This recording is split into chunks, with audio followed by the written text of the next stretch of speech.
रामकृष्ण हरी।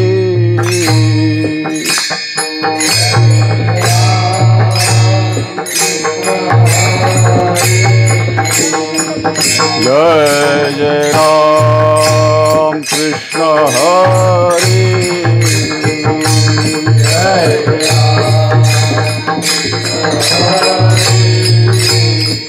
जय जय राम कृष्ण हरी। जय जय राम कृष्ण हरी। हरि जय जय राम कृष्ण हरि। हरि जय राम कृष्ण हरि। जय जय राम कृष्ण हरि। जय जय राम कृष्ण हरि। जय जय राम कृष्ण हरि। जय जय राम कृष्ण हरि। जय जय राम कृष्ण हरि। जय जय राम कृष्ण हरि। जय जय राम कृष्ण हरि। जय जय राम कृष्ण हरि। जय जय राम कृष्ण हरि।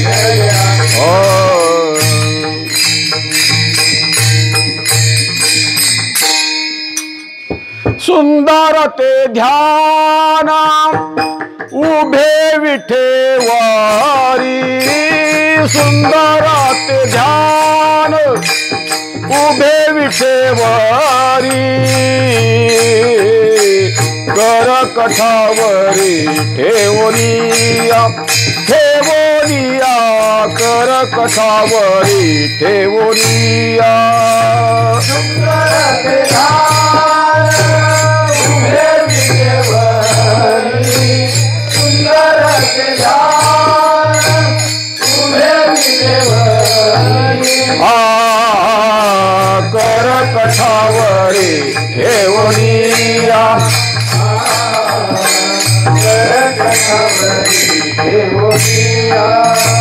सुंदर ते ध्यान उभे विठेवारी। सुंदर ते ध्यान उभे विठेवारी। कर कठावरी ठेवोनिया ठेवोनिया। कर कठावरी ठेवोनिया। सुंदर ते ध्यान उभे विठेवारी। सुंदर ते ध्यान उभे विठेवारी। कर कठावरी ठेवोनिया। कर कठावरी ठेवोनिया।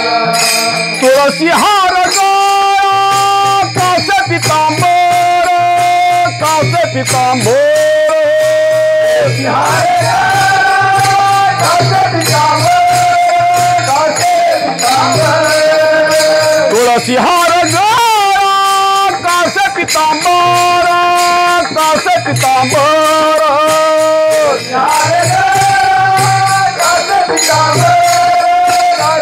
पितांबर। तुळसी हार गळा कासे पितांबर। तुळसी हार गळा कासे पितांबर। आवडे निरंतर हेची ध्यान हेची ध्यान। आवडे निरंतर हेची ध्यान। तुळसी हार गळा कासे पितांबर। तुळसी हार गळा कासे पितांबर। आवडे निरंतर हेची ध्यान हेची ध्यान। आवडे निरंतर हेची ध्यान। मकर कुंडले तळपती श्रवणी। मकर कुंडले तळपती श्रवणी। कंठी कौस्तुभ मणी विराजित विराजित। कंठी कौस्तुभ मणी विराजित। मकर कुंडले तळपती श्रवणी। मकर कुंडले तळपती श्रवणी। कंठी कौस्तुभ मणी विराजित विराजित। कंठी कौस्तुभ मणी विराजित। तुळसी हार गळा पितांबर कासे पितांबर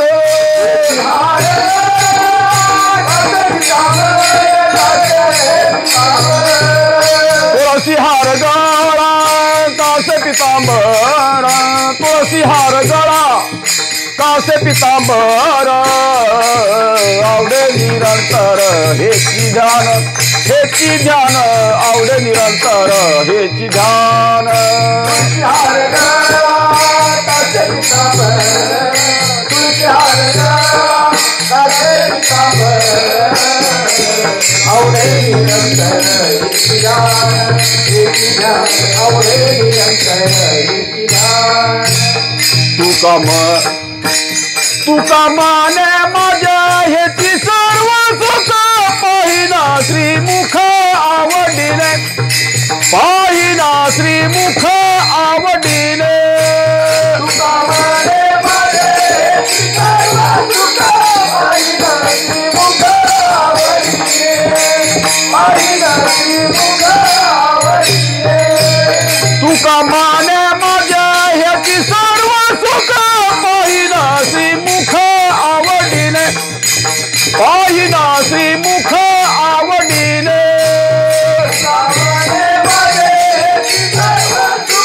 पाहिना श्रीमुख आवडीने पाहिना श्रीमुख आवडीने तुळसी हार गळा कासे पितांबर तुळसी हार गळा कासे पितांबर आवडे निरंतर हेची ध्यान आवडे निरंतर हेची ध्यान तुळसी हार गळा कासे पितांबर तुळसी हार गळा कासे पितांबर आवडे निरंतर हेची ध्यान आवडे निरंतर हेची ध्यान जय जय राम कृष्ण हरी जय राम कृष्ण जय जय राम कृष्ण हरी जय जय राम कृष्ण हरी जय राम कृष्ण जय जय राम कृष्ण हरी जय जय राम कृष्ण हरी राम कृष्ण हरी जय जय राम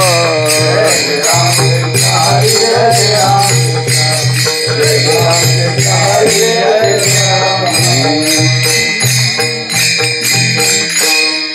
किती काळाचा सुसावा ओळसा किती काळाचा सुसावा ओळसा किती काळाचा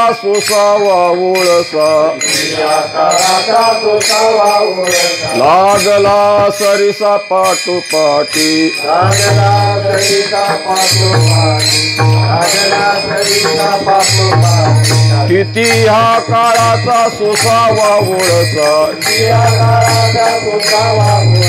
किती या काळाचा सुसावा ओळसा लागला सरिसा पाठोपाठी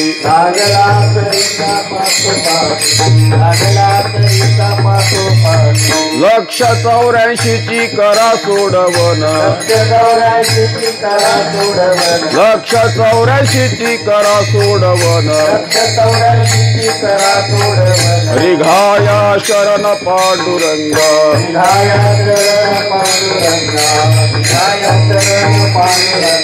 उपजल्या पिंडा मरण संगती उपजल्या पिंडा मरण संगती मरते उपजते सवेची ते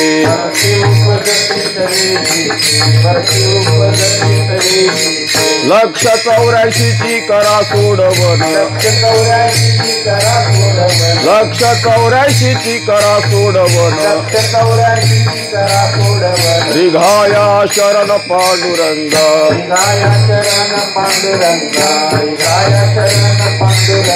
तुका मने माळ गुंतली राहाटी तुका मने माळ गुंतली राहाटी गाडग्याची सुटी फुटलिया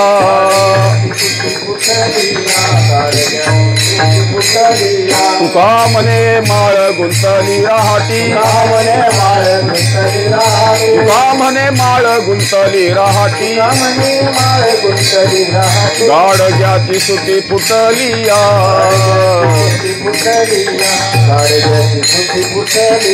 लक्ष 84ची करा सोडवना लक्ष 84ची करा सोडवना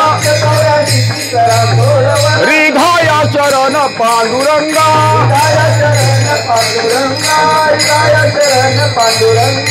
विठोबा रखुमाई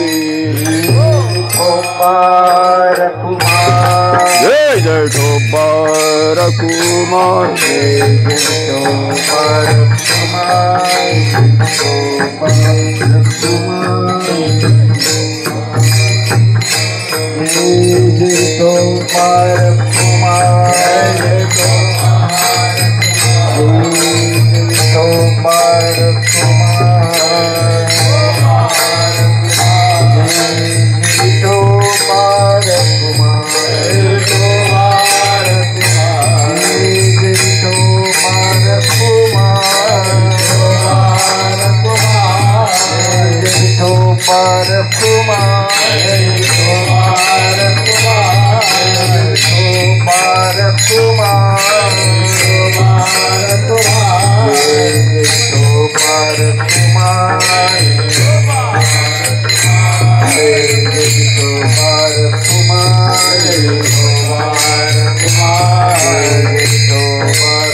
कुंडली कवरदारी विठोबा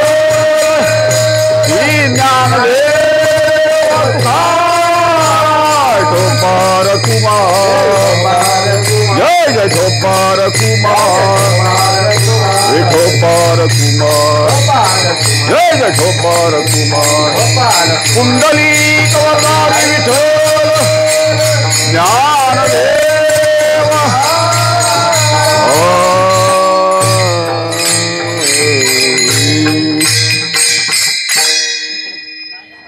इतिया काळाचा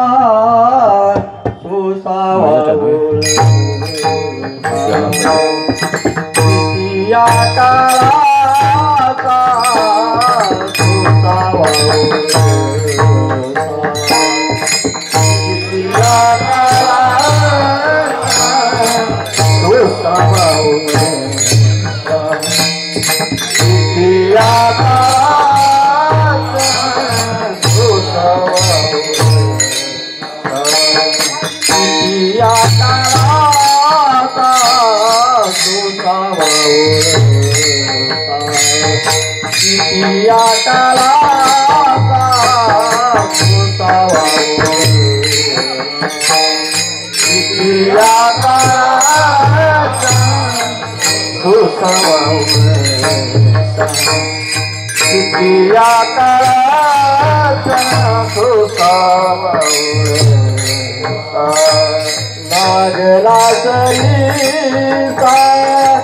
पाटो पाट लागला शरीरा पाटो पाट लागला शरीरा पाटो पाट लागला शरीरा पाटो पाट पाटो पाट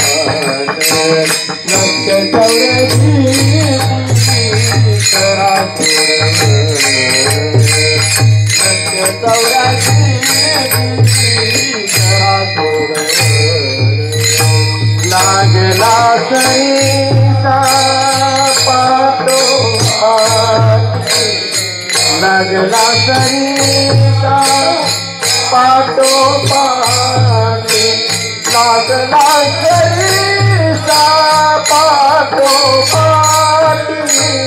लागला सरीता पाठोपाठी लागला सरीता पाठोपाठी लक्ष चौऱ्याचे करा सोडवण लक्ष चौऱ्याची करा सोडवण श्रीगाया चरणा पांडुरंगा श्रीगाया चरणा पांडुरंगा श्रीगाया चरणा पांडुरंगा श्रीगाया चरणा पांडुरंगा पांडुरंगा लक्ष चौऱ्याची करा सोडवण लक्ष चौऱ्याची करा सोडवण पांडुरंगा हृदया शरण पांडुरंगा हृदया शरण पांडुरंगा हृदया शरण पांडुरंगा हृदया शरण पांडुरंगा लक्ष चौऱ्याची करा सोडवण लक्ष चौऱ्याची करा सोडवण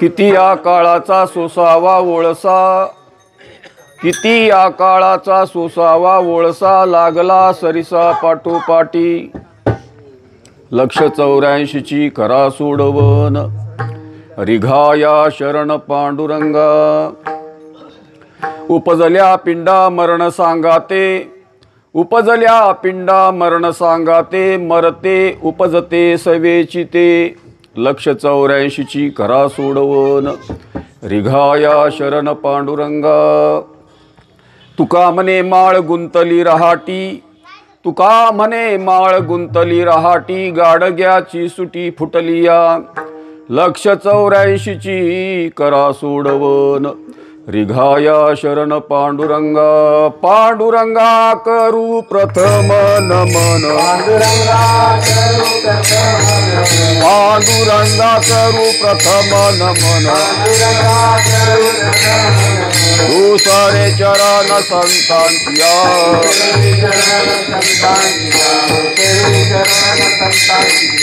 पांडुरंगा करू प्रथम पांडुरंगा करू प्रथम पांडुरंगा करू प्रथम पांडुरंगा करू प्रथम नमन दुसरे चरण संतांच्या दुसरे चरण संतांच्या त्यांच्या दुसरे चरण संतांच्या दुसरे चरण संतांच्या त्यांच्या कृपाने कथिता विचार त्यांच्या कृपाने कथिता विचार पांडुरंगा करू प्रथम नमन दुसरे चरण संतांच्या त्यांच्या कृपादाने कथेचा विस्तारू बाबाजी सद्गुरुदास तुका नमो ज्ञानेश्वरा निवृत्ती उदारा सोपान देवा मुक्ताबाई नमो त्रिभुवन पावनी आद्यत्रय जननी देवाचे नमो सद्गुरु तुकया ज्ञान दीपा नमो सद्गुरु सचिदानंद रूपा नमो सद्गुरु भक्त कल्याण मूर्ती नमो सद्गुरु भास्करा पूर्ण कीर्ती वचन ऐका कमलापती माझी रंकाची ही विनंती कर जोडी तू कथी काळी आपण असावे जवळी मस्तक हे पायावरी मस्तक हे पायावरी मस्तक हे पायावरी या वारकरी संतांच्या या वारकरी संतांच्या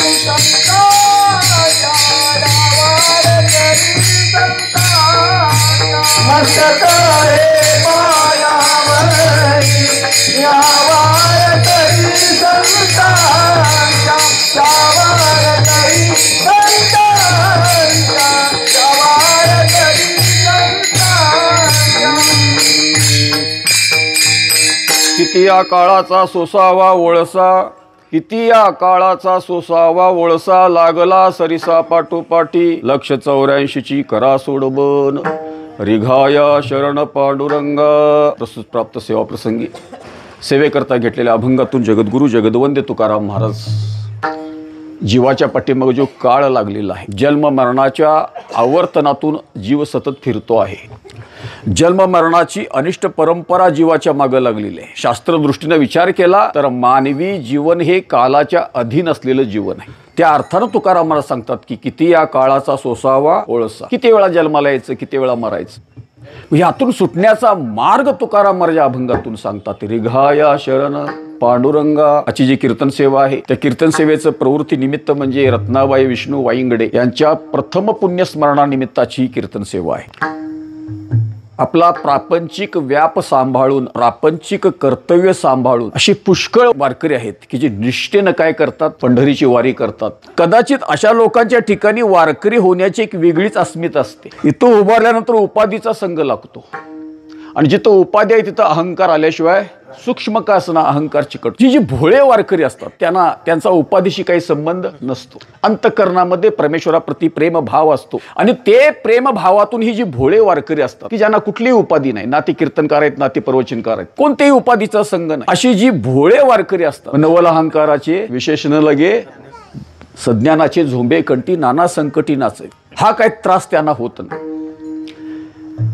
पण असे जे सामान्याने भोळे वारकरी असतात यांच्या हातून कळत न कळत परमेश्वर प्राप्तीचं इतकं उत्कृष्ट साधन घडतं, कळत न कळत घडलेलं साधन असतं. कदाचित त्यांना शास्त्रदृष्टीनं सांगितलेला साध्य साधन भाव म्हणजे कळतही नसेल, तर परमेश्वराप्रती अंतःकरणामध्ये असणारी दृढ श्रद्धा, निसंशय निष्ठा, या निसंशय निष्ठेतून कळत न कळत त्यांच्याद्वारे जे साधन घडतं ते साधन त्यांच्यासाठी फार मोठं पुण्यकारक ठरतं. वारकरी होऊन त्या परमेश्वराची आराधना करणं, साधना करणं हा वेगळा भाग आहे. शास्त्र तर सांगतं अगदी सहजतेनं जरी नामचिंतन घडलं तरी ते पुण्यप्रद ठरतं, पुण्यकारक ठरतं. एका ठिकाणी शास्त्रामध्ये उल्लेख आहे, सांकेतम परिहास्य स्तोभम हेलनम. सांकेतम याचा अर्थ संकेतानं जरी परमेश्वराचं नाव मुखामध्ये आलं तर ते फार मोठ्या पुण्याईला कारण ठरतं. संकेतानं एक उदाहरण देतात अजय मेळ्याचं. मुखामध्ये नारायण आलं संकेतानं, नारायण कुणाला म्हटला, मुलग्याला म्हटला, तर संकेतानं शेवटच्या क्षणी परमेश्वराचं नाव मुखामध्ये आलं, उद्धाराला कारणीभूत ठरलं ते नाम. परिहास्य, परिहास्य म्हणजे थट्टेनं जरी परमेश्वराचं नाम चिंतन घडलं, थट्टेनं जरी परमेश्वराचं नाव मुखामध्ये आलं, अगदी थट्टेनं, तरी ते पुण्यकारक आहे. स्तोभम, स्तोभम याचा अर्थ व्यर्थतेनं जरी परमेश्वराचं नाव मुखामध्ये आलं, व्यर्थतेनं. एखाद्याची कंबर दुखते, एखाद्याची गुडघे दुखतात आणि उठता बसता वेदना होतात म्हणून रामराम करत बसतो आणि रामराम करत उठतो. हे जे रामराम आहे ते व्यर्थतेनं आलेलं असतं. ते साधन करायचं म्हणून अट्टासनं नाव मुखामध्ये आलेलं नसतं, व्यर्थतेनं आलेलं असतं. त्याला शास्त्र स्तोभम असं म्हणतं. असं स्तोभम याचा अर्थ व्यर्थतेनं जरी परमेश्वराचं नाव मुखामध्ये आलं, शास्त्र सांगतं ते पुण्यकारक ठरतं. आणि हेलनम, हेलनम याचा अर्थ कुचेष्टेनं जरी एखाद्यानं कुचेष्टेनं जरी परमेश्वराचं नाव मुखामध्ये आलं, कुचेष्टेनं. समजा इथे कीर्तन चालू आहे, स्टेरिओ चालू आहेत, आवाज आहे, एखाद्याला असं वाटलं की निवांत घरामध्ये बसावं तरी बसायची सोय नाही, या वारकऱ्यांना अक्कल नाही, बघल तेव्हा हरी हरी हरी आपलं करत असतात. हरी हरी हा शब्द त्याच्या मुखामध्ये आला, कशानं? कुचेष्टेनं आला. कुचेष्टेनं जरी हरी हरी हा शब्द मुखामध्ये आला तरी सुद्धा ते परमेश्वराच्या प्राप्तीचं अथवा पुण्यकारक असं ते नाम ठरतं. म्हणून सांकेतम परिहास्य स्तोभम हेलनम शास्त्रानं सांगितलं बाबा, नसे तरी मनी नसो वाचे तरी वसो. व्यर्थतेनं जरी परमेश्वराचं नाव वाचेवर आलं तरी ते पुण्यकारक ठरतं. इथं तर ही भोळे वारकरी असतात ना, त्यांच्या ठिकाणी मी वारकरी ही अस्मिता असते, परमेश्वराप्रती प्रेमभाव असतो आणि त्या प्रेमभावातून कळत न कळत परमेश्वर प्राप्तीचं साधन जे अशा वारकऱ्यांच्या द्वारे घडतं ते फार मोठ्या पुण्याईला कारण ठरतं. किंवा तुकारामाला सांगतात, कळत न कळत केलेलं साधन असतं ते कशासाठी कारणीभूत ठरतं? उत्तमाची गती तो एक पावेल, उत्तमाची गती तो एक पावेल. उत्तमाची गती तो एक पावेल, उत्तमाची गती तो एक पावेल. उत्तम भोगील जीवखारी, उत्तम भोगील जीवखारी. उत्तमाची गती तो एक पावेल, उत्तमाची गती तो एक पावेल. उत्तम भोगील जीवखारी, उत्तम भोगील जीवखारी. उत्तमाची गती तो एक पावेल, उत्तमाची गती तो एक पावेल. तुकारामाला सांगतात, उत्तमाची गती तो एक पावेल, उत्तम भोगील जीवखानी. अशांची गती काय सांगितली? उत्तम गतीला उत्तम भोगील जीवखानी. अशांना गती कशी प्राप्त होते? उत्तम गती प्राप्त होते का? कळत न कळत केलेलं साधन असतं, ते साधन पुण्यप्रद ठरतं, पुण्यकारक ठरतं आणि हेच शुद्ध पुण्य त्यांच्या उत्तम गतीला काय ठरतं? कारणीभूत ठरतं. वारकरी होऊन आपण जे साधन करतो ते साधन कधीही व्यर्थ जात नाही. आणि आज त्यांच्याच प्रथम पुण्यस्मरणानिमित्ताची कीर्तन सेवा आहे. श्राद्ध म्हणा, प्रथम पुण्यस्मरण म्हणा. शास्त्रदृष्टीनं विचार केला तर आपल्या धर्मामध्ये 1 वर्षानंतर श्राद्ध केलं जातं अथवा पुण्यस्मरण केलं जातं. परंतु बुद्धिजीवी लोक जे असतात, बुद्धी प्रामाण्यवादी लोक जे असतात, तर्कानं चालणारी लोक जे असतात, त्यांचा ह्या विधीवर काय असतो? आक्षेप असतो. ह्यामध्ये काही तथ्य नाही असं त्यांना वाटतं. आणि हे आजपासून नाहीये, लोकायतन दर्शन आहे, चारवाक दर्शन आहे. चारवाक दर्शन वैदिक कालखंडापासून ह्या विधीवर आक्षेप घेतला जातो. काय गरज आहे पुण्यस्मरण करण्याची, श्राद्ध करण्याची? असा आक्षेप फार पूर्वीपासून घेतला जातो. आठवलं म्हणून सांगतो, चारवाक दर्शनामध्ये एक सूत्र असं येतं, श्लोक असा येतो, मृतानामापी जंतुना श्राद्धचे तृप्ती कारणम गच्छन्तामी जंतुना व्यर्थ पाथेय कल्पनम. ते चारवाक असं म्हणतो, मृतानामापी जंतुना श्राद्धचे तृप्ती कारण. मनुष्य वारल्यानंतर, मनुष्याचं देहावसान झाल्यानंतर 1 वर्षानं तुम्ही काय करता? श्राद्ध करता. श्राद्धेच्या वेळी तुम्ही काय करता? नैवेद्य अर्पण करता. दिगवंत झालेल्या किंवा देहावसान झालेल्या व्यक्तीच्या नावाने तुम्ही काय करता? नैवेद्य अर्पण करता, तर्पण करता, घरावर कागाळी ठेवता. आणि आपला असा भाव आहे की त्या नैवेद्याला काक स्पर्श झाला की स्वर्गस्थ असणारे, पितृलोकामध्ये असणारे तुमचे पितर काय झाले? तृप्त झाले. नेमका हा आक्षेप घेतो, ह्या गोष्टीवर नेमका आक्षेप घेतो कोण? चारवाक. आणि चारवाकाला असं म्हणायचं आहे, तानामापी जंतुना श्राद्धचे तृप्ती कारण. श्राद्धेमध्ये जो नैवेद्य अर्पण करता, तो नैवेद्य अर्पण केल्यानंतर स्वर्गातले अथवा पितृलोकातले पितर तुमचे तृप्त होत असतील तर मग त्याचा प्रश्न असा आहे की गच्छन्तामेहि जंतुना व्यर्थ पाथेय कल्पना. प्रवासाला निघाल्यानंतर त्याला सोबत शिधा घेऊन जायची काय गरज आहे? समजा तुम्ही पंढरीला गेला, जाताना काय घेऊन जाता? 8 दिवसाची सामुग्री घेऊन जाता, शिधा घेऊन जाता. शिधा घेऊन जायची काय गरज आहे म्हणतो तो. तुम्ही पंढरीला जायचं, खोलीवर राहायचं आणि तुमच्या नावानं काय घरामध्ये काय दाखवायचं? नैवेद्य दाखवायचं. इथं नैवेद्य अर्पण केला की तुम्ही तिथं काय व्हायला पाहिजे? तृप्त व्हायला पाहिजे. हा आक्षेप घेतला जातो. गच्छन्तामेहि जंतुना व्यर्थ पाथेय कल्पनम. प्रवासाला निघालेल्या व्यक्तीबरोबर शिधा न्यायची काय गरज आहे? त्याच्या नावानं नैवेद्य दाखवा, तो तृप्त होईल पंढरपुरामध्ये. हे आक्षेप घेतले जातात. आणि हा जो सेवेकरता घेतलेला अभंग आहे, या अभंगातून आपल्याला हे समजून घ्यायचं की आपण जे तर्पण करतो, श्राद्ध करतो, प्रथम पुण्यस्मरण करतो, हे कुठल्या भावनेनं करतो? की देहावसान झालेली व्यक्ती मृत्यू पश्चात सुद्धा अस्तित्वामध्ये असते. म्हणजे मरणोत्तर अस्तित्व आपल्या भारतीय दर्शनाने मान्य केले, साधू संतांनी मान्य केलेलं आहे. मरणोत्तर अवस्था असते जीवाला, जन्मपूर्व अवस्था असते आणि मरणोत्तर अवस्था सुद्धा जीवाला असते. म्हणून असे जे आक्षेप घेतले जातात त्याचं खंडन आपल्याला ह्या अभंगाच्या द्वारे करता येतं. कसं असतं, चारवाकाचा विचार केला तर ते पंचमहाभूत मानत नाही, फक्त 4 महाभूत मानतो. पृथ्वी, आप, तेज आणि वायू. आकाश नावाचं तत्व तो मानत नाही. आणि प्रमाणांचा विचार केला, 6 प्रमाण चारवाक मानत नाही, एकच प्रमाण मानतो, प्रत्यक्ष प्रमाण. जे दिसतं तेच काय आहे, खरं आहे. जे दिसत नाही त्याला अस्तित्व नाही. मनुष्य मरत असताना काय गेलं कळत नाही, काय गेलं कळत नाही ना, मग त्याला अस्तित्व नाही. भस्मीभूतस्य देहस्य पुनरागमन कुता. एकदा स्मशानामध्ये शरीर जाळलं, त्याचं दहन केलं की पाठीमाग मुठभर राख शिल्लक राहते, माग काही शिल्लक राहत नाही. पुनरागमन कुता, कुठला आलाय पुनर्जन्म, असा काय घेतला जातो. बुद्धिजीवी लोक अथवा बुद्धी प्रामाण्यवादी लोक असा काय घेतात, आक्षेप घेतात. तू शास्त्र दृष्टीने विचार केला, संत साहित्याच्या दृष्टीने विचार केला तर मृत्यू पश्चात सुद्धा जीवाला काय आहे, अवस्था आहे. म्हणून हे विधी करावे लागतात. खरोखर अवस्था असते का, मृत्यू पश्चात जीवाची अवस्था असते का, जीव अस्तित्वामध्ये असतो का, अस्तित्वामध्ये असेल तर तो कुठल्या स्वरूपामध्ये अस्तित्वामध्ये असतो.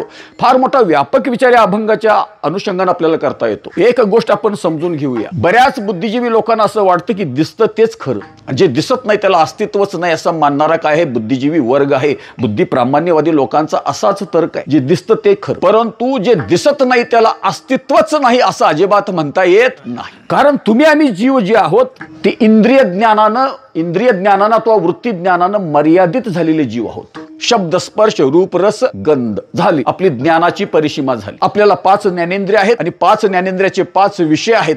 आपली ज्ञानेंद्रिय जेवढ्या प्रदेशामध्ये संचार करतात तेवढ्याच गोष्टीचं ज्ञान आपल्याला होतं. म्हणून आपल्याला जे ज्ञान होतं ते काय होतं, इंद्रिय गोचर ज्ञान आहे. गोचर या शब्दाचा अर्थ काय होतो, आपली इंद्रिय जेवढ्या प्रदेशामध्ये संचार करतात त्याला काय म्हणायचं, गोचर म्हणायचं. आपली ज्ञानेंद्रिय जेवढ्या प्रदेशामध्ये संचार करतात तेवढंच आपल्याला ज्ञान होतं, याला इंद्रिय गोचर ज्ञान असं म्हणतात. माणसं शक्यतो इंद्रिय गोचर ज्ञानानं संपन्न असतात, वृत्ती ज्ञानानं संपन्न असतात. आणि जे इंद्रिय गोचर नाही, जे आपल्या इंद्रियांच्या कक्षेमध्ये येत नाही त्याला अस्तित्वच नाही असं कुठल्याही अर्थानं म्हणता येत नाही.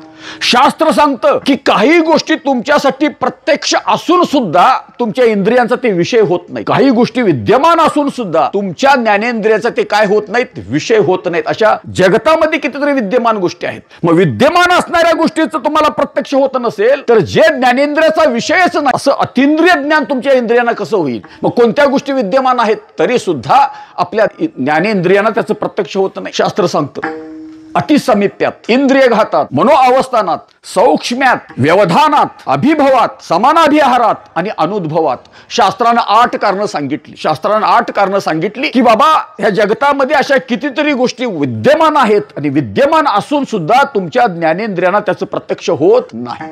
8 कारणं सांगितली. पहिलं कारण कुठलं सांगितलं, अतिसामिप्यात. अतिसामिप्य याचा अर्थ एखादी गोष्ट अत्यंतिक जवळ असेल तर तिचं इंद्रियांना ज्ञान होत नाही. अतिसामिप्यामुळं इंद्रियांना त्याचं ज्ञान होत नाही. विद्यमान असते, वस्तू विद्यमान आहे, पदार्थ विद्यमान आहे, परंतु अतिसामिप्यामुळे त्याचं ज्ञान होत नाही. अतिसामिप्यात एक कारण, डोळ्यातलं काजळ डोळ्यांना दिसत नाही, याला अतिसामिप्य म्हणायचं. मग काजळ आहे की नाही, तर त्याचं ज्ञान इंद्रियांना होत नाही. वस्तू विद्यमान आहे, तर ती विद्यमान असणारी वस्तू आपल्या ज्ञानेंद्रियाचा विषय होऊ शकत नाही अतिसामिप्यामुळे. डोळ्यातलं काजळ. त्यानंतर इंद्रिय घातात. आपल्या इंद्रियांच्या मध्ये काही दोष निर्माण झाला तरी विद्यमान वस्तू प्रत्यक्ष जरी असली तर त्याचं ज्ञान आपल्याला होत नाही. डोळे जर गेले तर समोर रूप असून सुद्धा आपल्याला त्याचं ज्ञान होत नाही. म्हणजे इंद्रियांच्या मध्ये दोष निर्माण झाला तर वस्तू प्रत्यक्ष असून सुद्धा त्याचं आपल्याला ज्ञान होत नाही. त्यानंतर मनोअवस्थानात, आपलं मन ज्ञानेंद्रियाशी कायम काय असतं, संयुक्त असतं. आणि आपलं मन ज्ञानेंद्रियाशी संयुक्त असल्यामुळं आम्हाला बाह्य पदार्थाचं काय होतं, ज्ञान होत. समजा मन एकीकडे आहे आणि समोर एखादी वस्तू आली, त्याचं ज्ञान आपल्याला होत नाही का, आपलं मन ज्ञानेंद्रियाशी काय नाही, संयुक्त नाही. म्हणजे वस्तू समोर असते खरं मनाचं अवधान नसतं, मन त्या ज्ञानेंद्रियाशी संयुक्त नसतं, परिणामी वस्तू विद्यमान असून सुद्धा त्याचं आपल्याला ज्ञान होत नाही. सौक्ष्म्यात याचा अर्थ जे अत्यंतिक सूक्ष्म असतं ते तुमच्या ज्ञानेंद्रियाचा विषय होऊ शकत नाही. अणु आहेत, रेणू आहेत, अतिसूक्ष्म घटक आहेत, त्याचं ज्ञान आपल्याला होत नाही. याचा अर्थ अणु नाही असं म्हणता येत नाही. ही सगळी हवा अणूनच भरलेली आहे. कारण अतिसूक्ष्म्यामुळे, अतिसूक्ष्मतेमुळे त्याचं ज्ञान आपल्याला होत नाही विद्यमान असून सुद्धा. त्यानंतर व्यवधानात, व्यवधान याचा अर्थ जर प्रतिबंध असेल तर समोरच्या विद्यमान वस्तूचं ज्ञान आपल्याला होत नाही. समजा भिंत आहे, डोळे माझे चांगले आहेत कारण आडवी भिंत आहे, भिंतीच्या पलीकडचं मला ज्ञान होत नाही, याला व्यवधान म्हणायचं. वस्तू प्रत्यक्ष आहे खरं व्यवधानामुळे त्याचं ज्ञान होत नाही, याचा अर्थ ती वस्तू नाही असं म्हणता येत नाही. व्यवधान झालं. अभिभवात, अभिभव याचा अर्थ एखादी वस्तू पराभूत होणे. रात्रीचं आकाशामध्ये काय दिसतं, चांदणं दिसतं. मग आकाशामध्ये चांदणं आहे की नाही, तारका आहेत की नाही, आहेत. तर सूर्य उगवल्यानंतर त्या तारकांचा काय होतो, अभिभव होतो. त्या काय होतात, लुप्त होतात. तारका आकाशामध्ये प्रत्यक्ष आहेत आणि प्रत्यक्ष असून सुद्धा आपल्या ज्ञानेंद्रियाचा ते विषय होऊ शकत नाही, त्याला अभिभव असं म्हटलेलं आहे. त्यानंतर समानाभिहार. समानाभिहार याचा अर्थ दोन सजातीय वस्तू एकमेकांमध्ये एकरूप झाल्या, त्याचं ज्ञान आपल्या इंद्रियांना होत नाही. समजा पावसाचा थेंब समुद्रामध्ये पडला, त्या थेंबाचं प्रत्यक्ष आपल्याला होत नाही. मग तो पावसाचा थेंब समुद्रामध्ये नाही काय आहे, खरं त्याचं प्रत्यक्ष आपल्या ज्ञानेंद्रियाला होत नाही. याला समानाभिहार म्हणतात. दोन सजातीय वस्तू एकत्र आल्या, त्याचं प्रत्यक्ष होत नाही आपल्या इंद्रियांना. आणि अनुद्भवात, अनुद्भव याचा अर्थ कार्याचा त्याच्या उपादान कार्यामध्ये लय झाल्यानंतर त्याचं ज्ञान आपल्याला होत नाही. दही हे कशाचं का उपादान कारण आहे? दुधाचं. खरं दुधामध्ये दही शोधतो म्हटलं तर सापडत नाही. ह्याला अनुद्भव असं म्हणायचं. कार्य आपल्या उपादानाशी एकरूप झाल्यानंतर त्याचं प्रत्यक्ष आपल्याला होत नाही. अशा 8 गोष्टी शास्त्रानं सांगितल्या की ज्या वस्तू विद्यमान असून सुद्धा त्या वस्तूचं ज्ञान आपल्याला आपल्या इंद्रियाद्वारे होत नाही, किंवा आपल्या ज्ञानेंद्रियाचे ते काय होऊ शकत नाहीत, विषय होऊ शकत नाहीत. त्याचा अर्थ जगामध्ये अशी कितीतरी इंद्रियजन्य वस्तू आहेत, तर त्याचं प्रत्यक्ष आपल्याला होत नाही. विद्यमान असून सुद्धा त्याचं ज्ञान होत नाही, विद्यमान असून सुद्धा ते आपल्या इंद्रियांचा विषय होत नाही. मृत्यूनंतर मनुष्याची जी अवस्था असते ती इंद्रिय नाही, कशी आहे, अतिंद्रिय आहे. म्हणून अतिंद्रिय जे असतं त्याचं ज्ञान आपल्या इंद्रियांना होईल असं नाही, परंतु मृत्यू पश्चात त्या व्यक्तीचं अस्तित्व नसतंच असंही म्हणता येत नाही. संत महात्मे तुम्हाला आम्हाला सांगतात की जे प्रत्यक्ष दिसतं तेच खरं म्हणणारी लोक आहेत, त्यांच्या नादी लागू नका. मग तुकाराम महाराज एका ठिकाणी आव्हान करतात तुम्हाला, तार्किकांचा टाका संग, तार्किकांचा टाका संग, तार्किकांचा टाका संग, तार्किकांचा टाका संग, तार्किकांचा टाका संग, तार्किकांचा टाका संग, तार्किकांचा टाका संग, तार्किकांचा टाका संग. पांडुरंग स्मरावो, पांडुरंग स्मरावो, तार्किकांचा टाका संग, तार्किकांचा टाका संग. पांडुरंग स्मरावो, पांडुरंग स्मरावो, तार्किकांचा टाका संग, तार्किकांचा टाका संग, तार्किकांचा टाका संग. पांडुरंग स्मरावो, पांडुरंग स्मरावो, पांडुरंग स्मरावो, तार्किकांचा टाका संग, पांडुरंग स्मरावो, पांडुरंग स्मरावो, पांडुरंग स्मरावो. ऐका ऐका भाविक जन, कोण कोण व्हालते तार्किकांचा टाका संग, पांडुरंग स्मरावो. संत महात्म्यांनी, भारतीय तत्वज्ञानानं, भारतीय दर्शनानं आम्हाला सांगितलं की तार्किकांचा संग करू नका. तर्कानं जे विचार करतात परमार्थ मार्गामध्ये त्यांचा काही उपयोग नाही, कारण परमार्थ हा तर्काच्या आयामामध्ये येत नाही, अध्यात्म हे तर्काच्या आयामामध्ये येत नाही. म्हणून तुकाराम महाराज आव्हान करतात, तार्किकाचा टाका संग म्हणजेच बुद्धिजीवी, बुद्धी प्रामाण्यवादी, बुद्धी ज्या ज्या गोष्टींना प्रमाणित करते ते सत्य असं म्हणणारी जी लोक असतात त्यांचा संग टाका. कारण मेलेला मनुष्य मरणोत्तर त्याचं अस्तित्व डोळ्याला दिसत नाही. मग माणसं तर्क करतात, डोळ्याला दिसत नाही याचा अर्थ ते नाहीच. बुद्धी प्रामाण्यवाद म्हणतात. बुद्धीनं प्रमाणित करून काय सगळ्याच गोष्टी सिद्ध होत नाहीत. हा बुद्धी प्रामाण्यवाद तार्किकता टाकून द्या म्हणतात. मग खरोखरच मृत्यू पश्चात मनुष्याचं अस्तित्व असतं का, आणि अस्तित्व असेल तर त्याचं स्वरूप कसं असतं? सरडे गावामध्ये मला सांगा, जीव गेल्यानंतर माणसं गोळा होतात की जीव जायच्या आधी माणसं गोळा होतात? तो जीव गेल्यानंतर गलीमध्ये हळूहळू माणसं काय होतात, गोळा होतात. जोपर्यंत जीव जात नाही तोपर्यंत माणसं गोळा होत नाही. का गोळा होत नाही? अहो, तो अजून अस्तित्वामध्ये आहे, जिवंत आहे, अजून अस्तित्वामध्ये आहे. तो जीव गेला अशी बातमी कानावर पडल्या पडल्या माणसं गोळा व्हायला लागतात, आणि गोळा झाल्यानंतर तिथला सगळा पुढचा प्रकार तुम्हाला माहित आहे, गडबड कशी करतात वगैरे वगैरे. मग जीव गेला म्हणजे नेमकं काय गेलं? तर हळूहळू सोप्या भाषेमध्ये याचा विचार करायचा म्हटला तर शास्त्रानं जीवाची जी व्याख्या केलेली आहे ती व्याख्या आधी समजून घ्यावी लागते. जीव गेला म्हणून मनुष्य मेला असं आपण व्यवहारामध्ये म्हणतो. जीव गेला म्हणजे नेमकं काय गेलं? जीवाची शास्त्राने व्याख्या केलेली आहे, साधी व्याख्या. अनेक व्याख्या जीवाच्या संबंधाने शास्त्राने केलेल्या आहेत. प्राणाच्या संबंधानं, अविद्येच्या संबंधानं, उपाधीच्या संबंधानं, वृत्तीच्या संबंधानं जीवाच्या अनेक व्याख्या शास्त्राने केलेल्या आहेत. साधी सोपी व्याख्या केली. अंतःकरण विशिष्ट चैतन्य म्हणजे जीव, अशी जीवाची काय केली? व्याख्या केली. अंतःकरण विशिष्ट चैतन्य म्हणजे जीव. आता सगळ्यांना तुम्हाला वेदांत माहित आहे. ही वेदांताने केलेली अथवा विचारसागराने केलेली व्याख्या आहे. अंतःकरण विशिष्ट चैतन्य. ह्यामध्ये दोन शब्द येतात, एक अंतःकरण, दुसरी चैतन्य. मग अंतःकरण हे काय आहे? शास्त्र दृष्टीनं अंतःकरण हे विशेषण आहे आणि चैतन्य काय आहे? विशेष्य आहे. आणि विशेषण अधिक विशेष्य बरोबर काय होतं? विशिष्ट होत. आता बघा मजा कशी आहे. जीव गेला, जीव गेला. खरोखर मरण पश्चात आपलं अस्तित्व कसं असतं जर समजून घ्यायचं असेल तर अंतःकरण विशिष्ट चैतन्य म्हणजे जीव, अशी जीवाची व्याख्या शास्त्राने केली. अंतःकरण काय आहे? विशेषण आहे. चैतन्य काय आहे? विशेष्य आहे. आणि विशेषण अधिक विशेष्य मिळून विशिष्ट बनतं. बरोबर आहे. आता मला सांगा, ज्यावेळी शास्त्र अशी व्याख्या करतं अंतःकरण विशिष्ट चैतन्य म्हणजे जीव, आता मला सांगा विशेषणाचं वैशिष्ट्य शास्त्र सांगतं. जे विशेषण असतं, अंतःकरण काय आहे? विशेषण आहे. आणि विशेषणाचं वैशिष्ट्य सांगताना शास्त्र सांगतं जे विशेषण आहे ते आपला धर्म कशावर लागतं? विशेष्यावर लागतं. म्हणजे आपल्या धर्मासह विशेषाचं ज्ञान करून देतं. त्याला काय म्हणायचं? विशेष्य. कल्पना करा, कंदील आहे आणि कंदिलाच्या आतमध्ये काय पेटवली? वात पेटवली. तो प्रकाश कशा आहे? शुभ्र आहे. वात सुद्धा दिसायला कशी आहे? शुभ्र आहे. तर त्या कंदिलाच्या बाहेरून लाल काच लावली. काय काच लावली? लाल काच लावली. आणि तो बाहेरून कंदील बघितला. आता ती ज्योत आपल्याला पांढरी दिसेल का हो? कशी दिसेल? लाल दिसेल. ही काच म्हणजे अंतःकरण आहे आणि ज्योत म्हणजे काय आहे? चैतन्य आहे. जे काच म्हणजे अंतःकरण, काच हे विशेषण आहे. विशेषणाचं वैशिष्ट्य असं आहे की जे विशेषण असतं ते आपला धर्म कुणावर टाकतं? विशेष्यावर टाकतं. वास्तविक ज्योत शुभ्रच आहे. त्या लाल काचेनं काय केलं? आपल्या धर्मासह त्या ज्योतीची काय करून दिली? ओळख करून दिली. ज्योती कशी दिसायला लागली? लाल दिसायला. लाल होती काय? नव्हती. तसं प्रत्येक जीव हा वास्तविक चैतन्य स्वरूप आहे.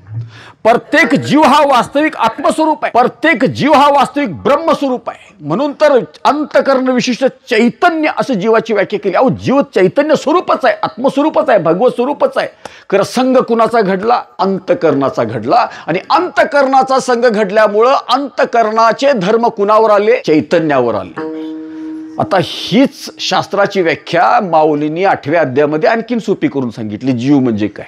जीवाची व्याख्या करताना किंवा हाच सिद्धांत सोपा करताना माऊलींनी 8व्या अध्यायामध्ये सांगितलं तो परमात्माची परी दुसरा. जीव जीव काय आहे? अहो, दुसरा परमात्माच आहे. जीव परमात्माच आहे, तो परमात्मा परी दुसरा. तर घडलं काय? जो अहंकार निद्रा निदसुरा म्हणून स्वप्नाची ओघ वारा संतोषेशीने. किती सुंदर ओवी आहे. सिद्धांत सोपा करून सांगितलं. अरे जीव जीव म्हणजे काय? माऊली सांगतात जीव म्हणजे दुसरा परमात्माच आहे. तर घडलं काय? जो अहंकार निद्रा निदसुरा त्या चैतन्याचं अंतःकरणाशी तादात्म्य पावल्यामुळे अंतःकरणाचा धर्म कुणावर आला? चैतन्यावर आला. ते चैतन्य अहम अहम करायला लागलं. अंतःकरणाचे धर्म कुणावर आले? चैतन्यावर आले. मग तो परमात्माची दुसरा जीव परमात्मा स्वरूप आहे. खरं प्रकृतीच्या संघातामध्ये आला, अंतःकरणाच्या संघातामध्ये आला आणि अंतःकरणाच्या संघातामध्ये आल्यानंतर त्या चैतन्याला आपल्या स्वरूपाची काय झाली? विस्मृती झाली आणि ते चैतन्यच अहम अहम करायला लागलं. मौलीने किती सुंदर सांगितलं. तो परमात्माची दुसरा जो अहंकार निद्रा निदसुरा, अहंकाराच्या गाढ झोपेमध्ये चैतन्य निघून गेलं. म्हणून ही स्वप्नाची ओर बारा संतोषेशीने जीव येणे नावे जाणे जे स्वभावे ते अधिदैव जाणावे पंचायतनीची. 8व्या अध्यायामध्ये 3 गोष्टी आहेत. अधिभूत, अधिदैव आणि अधियज्ञ. त्यातला अधिदैव कोण आहे?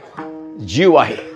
जीव कोण आहे? परमात्माची दुसरा. तो परमात्मा स्वरूपच आहे. मग जीव का झाला? परमात्मा जीव स्वरूप का झाला? विशेषणाचा काय झाला? संघ घडला. अंतःकरणाचा संघ घडला. आणि अंतःकरण म्हणजे काय आलं? मन बुद्धी चित्त अहंकार. अंतःकरणाचा म्हणजे विशेष, विशेषणाचा विशेषणाशी परमात्मा एकरूप पावल्यामुळे ते चैतन्य विशेषणाशी एकरूप पावल्यामुळं त्या विशेषण असणाऱ्या अंतःकरणाचे धर्म चैतन्यावर आले.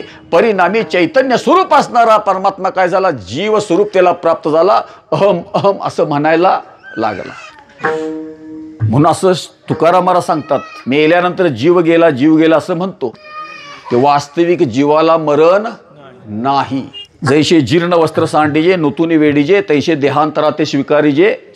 जसं जीर्ण वस्त्र टाकून द्यावं नवीन धारण करावं तसं वास्तविक परमात्मा स्वरूप असणारा जीव अंतःकरणाशी कृप पावल्यामुळं जीव स्वरूपतेला प्राप्त झाला. अहम अहम अशी वृत्ती त्या चैतन्याच्या ठिकाणी निर्माण झाली. त्यालाच माऊली जीव येणे नावे असं म्हटलेलं आहे. तोच जीव आहे आणि तो जीव आता काय झाला कर्मबंधामध्ये. कारण जीव आला की कर्तृत्वाची भ्रांती आली, ज्ञातृत्वाची भ्रांती आली, भोक्तृत्वाची भ्रांती आली. ज्ञातृत्वाचा अहंकार, कर्तृत्वाचा अहंकार, भोक्तृत्वाचा अहंकार कर्मबंधामध्ये जीव पडतो आणि जन्म मरणाच्या फेऱ्यामध्ये फिरत राहतो. वास्तविक जीव मरत नाही. जीव ही दशा आहे आणि जी दशा असते ती बाधित व्हावी लागते. मरण कशाला आहे? शरीराला आहे. मग तुकाराम महाराज सांगतात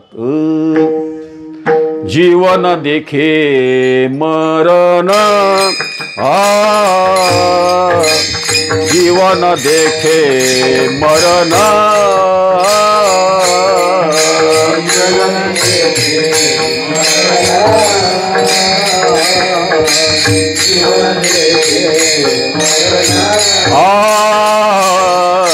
जीवन देखे मरण जीवन देखे मरण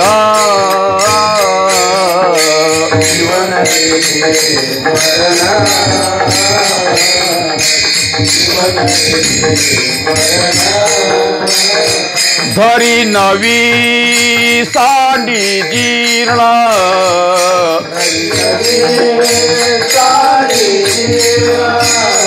धरी नवी सांडी जीर्ण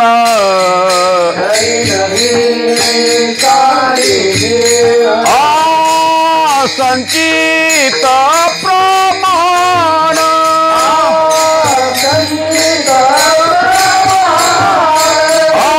संचित प्रमाण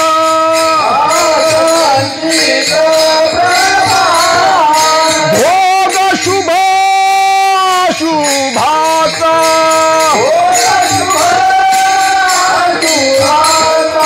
भोग शुभ अशुभाचा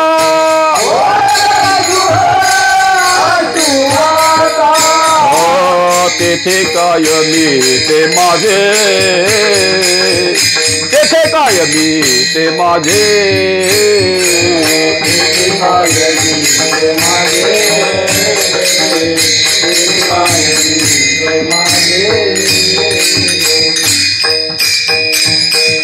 जीवन देखे मरण धरी नवी साडी जीर्ण संचित प्रमाण भोग शुभ अशुभाचा. मगाची व्याख्या लक्षात घ्या. अंतकरण विशिष्ट चैतन्य म्हणजे जीव. चैतन्यच अंतकरणानं काय बनलं? विशिष्ट बनलं. म्हणून त्याला काय आली? जीव दशा आली. आणि जीवासाठी जीवनाची अनुभूती येण्यासाठी जीवाची स्वतःची अशी एक प्राकृतिक संरचना आतमध्ये तयार असते की ज्याला आपण सूक्ष्म शरीर असं म्हणतो. आणि हे सूक्ष्म शरीर ह्या स्थूल शरीराच्या आश्रयानं कार्य करत असतं. खरं कार्यशील शरीर कुठलं असेल तर सूक्ष्म शरीर. आणि या सूक्ष्म शरीराला व्यक्त होण्याचं माध्यम म्हणजे स्थूल शरीर. कारण अंतःकरण विशिष्ट झालं चैतन्य. जीवन जगण्यासाठी काही प्राकृतिक तत्वांची संरचना तो आपल्या अवतीभोवती सजवतो. म्हणून सूक्ष्म शरीराचं वर्णन करताना पंच ज्ञानेंद्रिय, पंच कर्मेंद्रिय, पंच प्राण, अंतःकरण याचं मिळून काय होतं? सूक्ष्म शरीर. जीवाला जगण्याची आंतरिक संरचना म्हणजे सूक्ष्म शरीर आहे. आणि हे सूक्ष्म शरीर म्हणजेच जीवात्मा मृत्यूच्या वेळी काय करतो? शरीर सोडून देतो. वास्तविक चैतन्य स्वरूप असताना सुद्धा अंतःकरण जे विशेष आहे, विशेषण आहे, त्या विशेषणामुळे विशिष्ट झालेला तो जीव अहंकारामुळं जी जी कर्म करतो, ज्ञातृत्वाचा भोक्तृत्वाचा अहंकार निर्माण होतो. जी जी कर्म करतो त्या कर्मबंधामध्ये जीव अडकून पडतो. आणि त्या कर्मबंधातून मोकळं झाल्याशिवाय म्हणजे आपणच केलेल्या कर्माची फलं भोगल्याशिवाय जीव दशा बाधित होत नाही. आपल्या शुद्ध अस्तित्वाची चैतन्य स्वरूपाची प्रतीती जीवाला येत नाही. म्हणून शरीर सोडून जावं लागतं. प्रारब्ध वशामध्ये हे प्राप्त होत. प्रारब्ध संपलं की ह्या जन्मातले भोग काय झाले? सरले. संचितामध्ये जे शिल्लक आहे ते भोगण्यासाठी परत जन्म मरणाच्या चक्रामध्ये आवर्तनामध्ये जीवाला फिरावं लागतं. काय घडतं जीव जात असताना? काय असतं? लात मारीन तिथं हे थोड्या वेळापुरतं असतं. खरं शेवट जर आपला बघितला तर शेवटला जे काही अनुभवाला येतं आपल्याला त्या दृष्टीनं हे जगलेलं जीवन यत्किंचित आहे. कारण शेवटला ह्या जीवनाचं मूल्य कळतं. मी असं केलं असतं तर तसं केलं असतं तर. खरं अनुतापाशिवाय पश्चातापाशिवाय हातामध्ये दुसरं काही राहत नाही. कोट्यावधी वर्षाचं आयुष्य या ब्रह्मांडाला आहे. तुमचं 60-70 वर्ष म्हणजे त्या एकूण ब्रह्मांडाच्या आयुष्याच्या दृष्टीने पाहिलं तर ते यत्किंचित आहे. आणि यत्किंचित आयुष्य प्राप्त होऊन आमच्या उड्या मोठ्या असतात. मेल्यानंतर 12 दिवस सुद्धा कोण लक्षात ठेवत नाही तुम्हाला. आज मी म्हटलं सरवड्याच्या एका व्यक्तीला इथं जवळ बोलवून घेतलं आणि सांगितलं ह्या वर्षभरामध्ये सरवड्यामध्ये किती माणसं मेली 10 मिनिटांमध्ये यादी बनव. यादी बनवता येणार नाही. मेलेला माणूस चटकन विस्मृतीमध्ये जातो. हे आपलं मूल्य आहे. खरं आपण जगण्याचा वेगळाच आव आणतो. अहंकार माणसाला काय करायला लावत नाही. ज्ञानेश्वरीच्या पहिल्या ओवी प्रास्ताविक भाषामध्ये माऊली सरळ सांगतात, ऐंशीनी गंभीरपणे स्थिरावलीने अंतकरणे अथिला तोच जाणी मानुई. सगळा डामडोल विसरून जावा, उपाधीचा संघ सोडून द्या, गांभीर्यानं परमार्थ करा. जीवनाची समग्रता काय, जीवनाची सम्यकता काय, जाणा काहीतरी. हे जीवन इतकं संकुचित नाहीये, ते अनंत आहे. परमात्म्याशी जाऊन भिडणारं जीवन आहे. जीव तत्वता ब्रह्मस्वरूप आहे. खरं विशिष्ट झाला प्रकृतीचा संघ करून, आणि प्रकृतीचा संघ करून तो विशिष्ट झाला. आता त्या प्रकृतीचा संघ सोडावा लागेल. तेव्हा कुठं जीव दशेचा काय होईल, बाद होईल, स्वस्वरूपाची प्राप्ती होईल. थोडं आपल्या उपनिषदांनी सांगितलेलं तत्वज्ञान, भारतीय दर्शनानं सांगितलेलं तत्वज्ञान समजून घ्यावं. जीव जातो म्हणजे नेमकं काय होतं. मौलीने सुंदर वर्णन केलेलं आहे.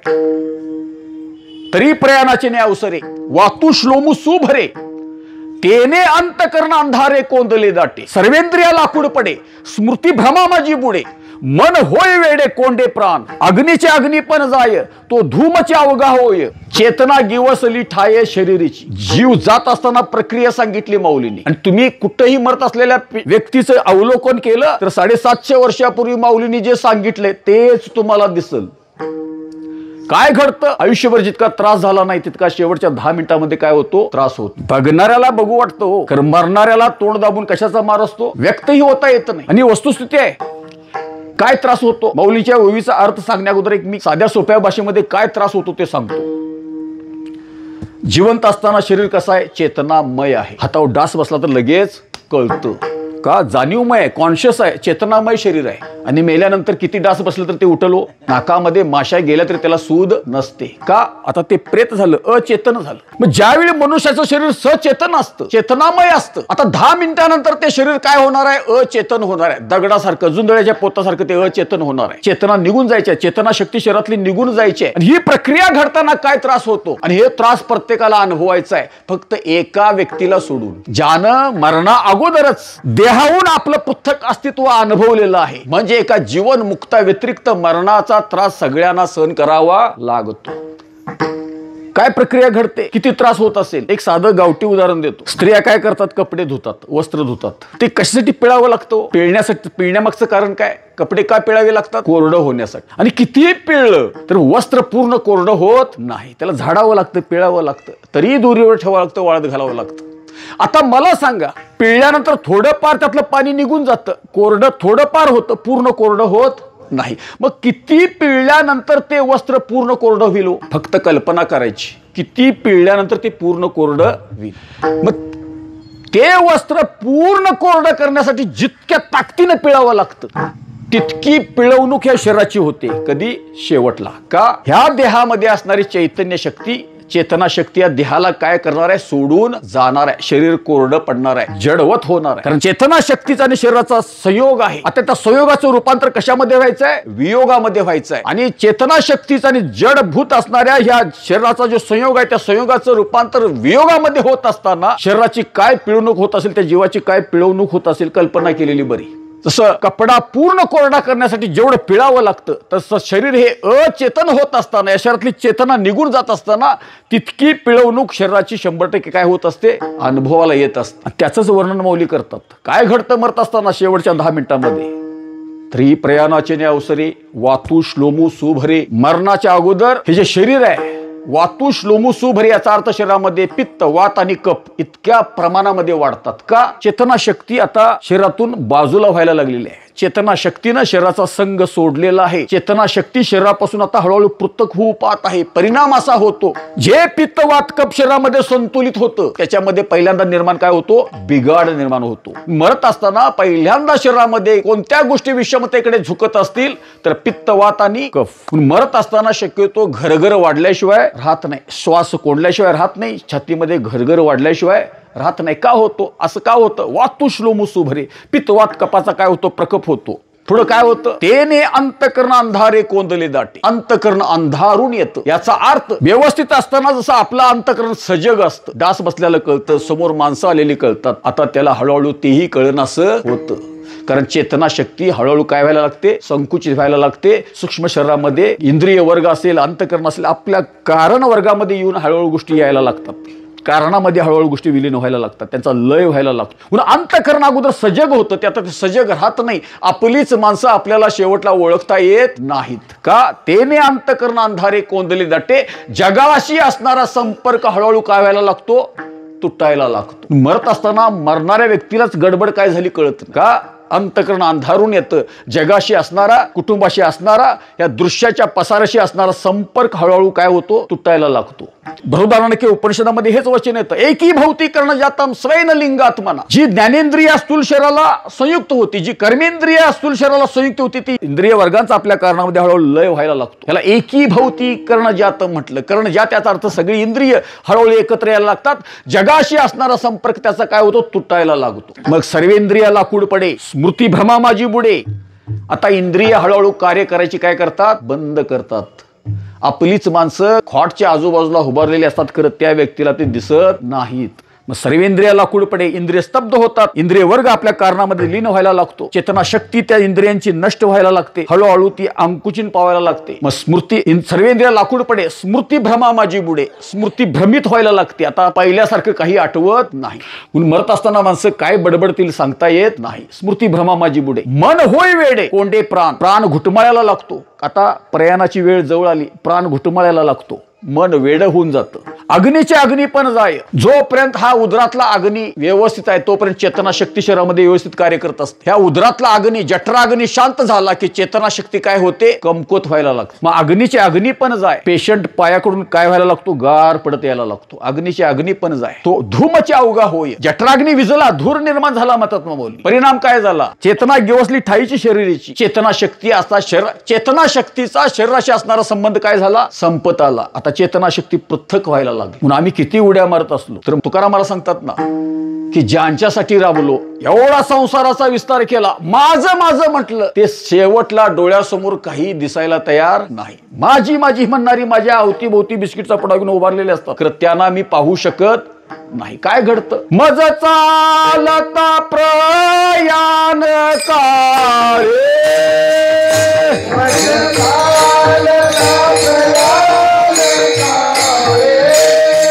माझा चालता प्रयाण काळे,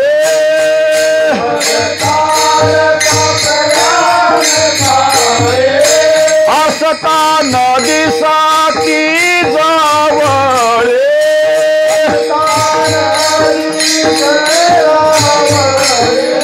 असता नदी साती जावळे,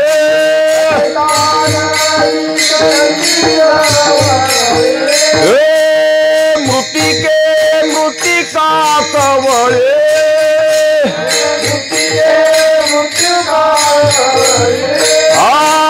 मृतिके मृतिका कवळे,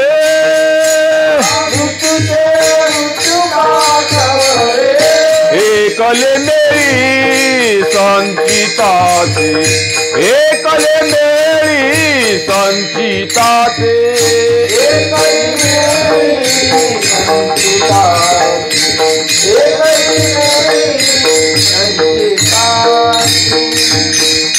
मज चालता प्रयाण काळी, असता न दिसती जवळी. माझी माझी म्हणणारी माझ्या अवतीभोवती असतात. तुकाराम महाराज सांगतात असता न दिसती.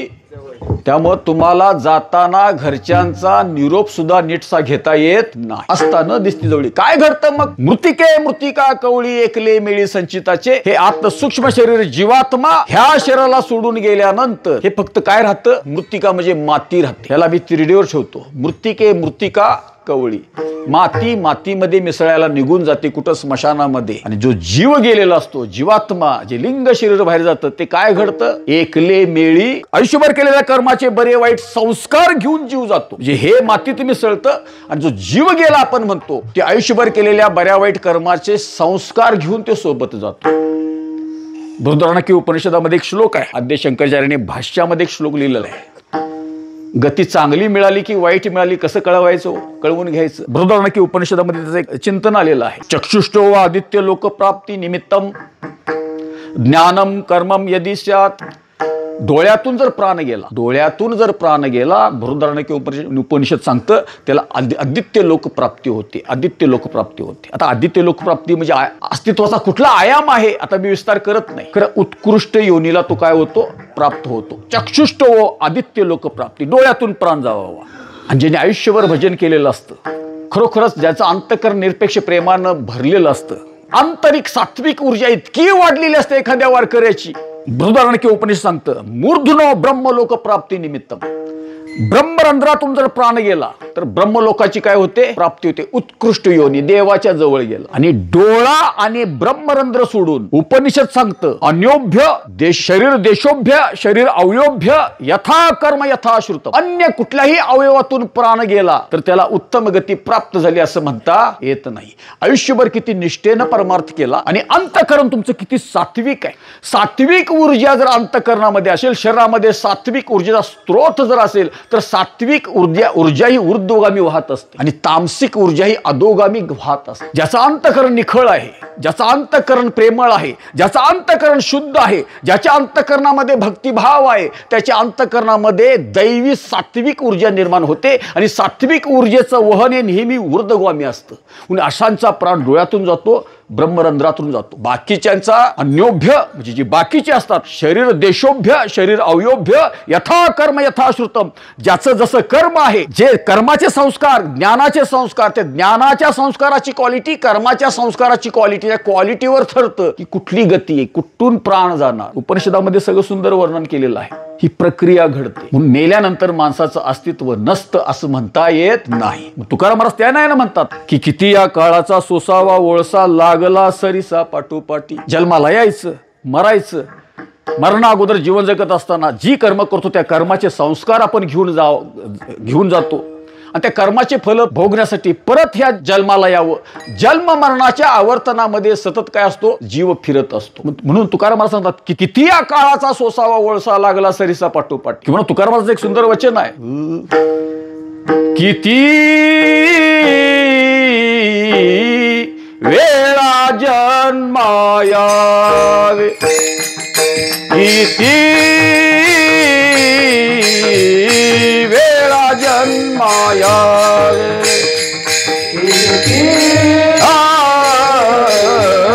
वेळा जन्मायावे, किती वेळा जन्मायावे, किती वेळा जन्मायावे, किती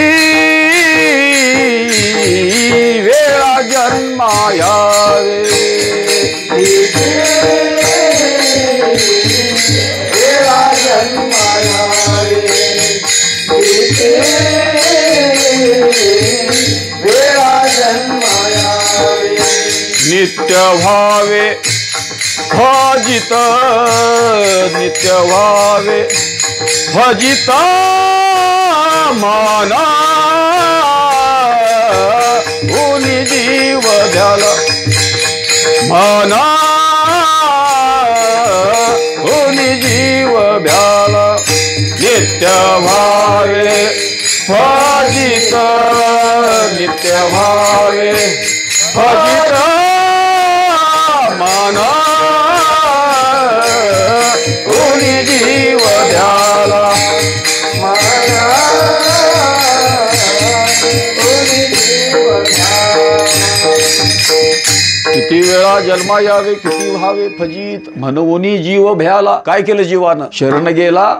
तुकाराम ते सांगतात जन्म मरणाच्या आवर्तनामध्ये तुम्ही आम्ही सापडलेली माणसं आहोत, कालाधीन तुम्ही आम्ही जीवन जगतो. कारण मगाशी मी वर्णन केलं, उपजल्या पिंडा मरण सांगा ते मरते उपजते सवेची ते. जन्माला यायचं, सोबत मरण घेऊन यायचं. जीवन जगत असताना बऱ्या वाईट कर्माचे भोग संस्कार सोबत घेऊन जायचे. कर्मबंध आपल्या समोर येतात, आपल्या सोबत येतात आणि त्या कर्मबंधाचा परिणाम म्हणून त्या कर्मबंधातून मुक्त होण्यासाठी परत आपण केलेल्या कर्माची फलं भोगण्यासाठी वारंवार जन्माला यावं लागतं, वारंवार मरावं लागतं. उपजल्या पिंडा मरण सांगा ते मरते उपजते सवेची ते. हे चक्र अव्याहतपणे सुरू आहे. 184चा तुकाराम मला सांगतात 184ची करा सोडवण. आणि 184ची सोडवण करायची असेल म्हणजे जन्म मृत्यूच्या आवर्तनातून मुक्त व्हायचं असेल तर तुकाराम महाराज एकच उपाय सांगतात, रिघा या शरण पांडुरंगा. भक्ती मार्गामध्ये शरणांगता, शरणांगती, समर्पण हा शब्द वारंवार येतो आणि आम्ही तो फार हलक्याने घेतो. ज्ञान मार्गामध्ये वैराग्याची अपेक्षा, विवेकाची अपेक्षा आहे, मुमुक्षत्वाची अपेक्षा आहे. योग मार्गामध्ये इंद्रिय निग्रहाची अपेक्षा आहे, अंतकरण निग्रहाची अपेक्षा आहे, पराकुटीच्या एकाग्रतेची अपेक्षा आहे. कुठं योग मार्गामध्ये. भक्ती मार्गामध्ये ह्यातलं काही लागत नाही. भक्ती मार्गामध्ये फक्त आणि फक्त समर्पण घडावं लागतं. फक्त झालंय काय, भक्तीला मी फारच कनी भक्तिपंत बहुसोपा, भक्तिपंत बहुसोपा. तुकाराम महाराजांच्या ह्या अभंगाचा विपरीत अर्थ काढला आणि आम्हाला सोपाच वाटायला लागला. जे मुखामध्ये देवाचं नाव आणि दिवसभर काही केलं तर चालतंय, ते काय मुंह में राम आणि बगल में शुरी अशी भक्ती चाललेली आहे. भक्तिपंत बहुसोपा तुकाराम महाराजांनी सांगितलं. नंतर तुकाराम महाराजांना कळलं अरे सोपा म्हणून चुकलो मी, म्हणून त्यांना सांगावं लागलं भक्ती तो कठीण शिळावरील पोळी निवडे तो बरी विरळा शूर. का भक्ती मार्गामध्ये फार काय लागत नाही, फक्त एक समर्पण घडावं लागतं. आणि ज्या वारकऱ्याचं या भक्ती मार्गामध्ये समर्पण घडतं, जो खऱ्या अर्थानं शरणांगत होतो, संतांना अपेक्षित असणारी शरणांगता ज्यावेळी आपल्या जीवनामध्ये उतरेल त्या क्षणी, दुसरा तासही नाही, 4 तास नाही, त्या क्षणी तुम्हाला त्या दिव्यत्वाची प्रचिती आल्याशिवाय राहणार नाही. तुम्ही त्या बोधाच्या सन्निकृष्ट गेल्याशिवाय राहणार नाही. फक्त समर्पण घडावं लागतं. म्हणून मी नेहमी एक उदाहरण देतो, समर्पणाची ताकद काय असते बघा. आयुष्याच्या उतरंडीमध्ये ज्यांनी 50 लवंडली, 55 लवंडले, 60 लवंडलं, 70 ज्यांनी लवंडले त्यांनी तर अवश्य समर्पण करावं वारकरी असतील तर. समर्पण कसं पाहिजे एक नेहमी उदाहरण देतो, इथेही उदाहरण देतो. समजा उंच टेबलावर एक लहान मूल उभं आहे. उंच टेबलावर एक लहान नुकतंच उभं राहायला शिकलेलं मूल टेबलावर उभं केलं आणि त्या टेबलापासून दूर त्याच्या आईला उभं राहायला सांगा आणि त्या आईनं फक्त बाह्या पसरल्या की मागचा पुढचा विचार न करता मूल जसं स्वतःला काय करतं, झोकून देतं. हे लहान मुलाचं आई प्रती असणार काय आहे, समर्पण आहे.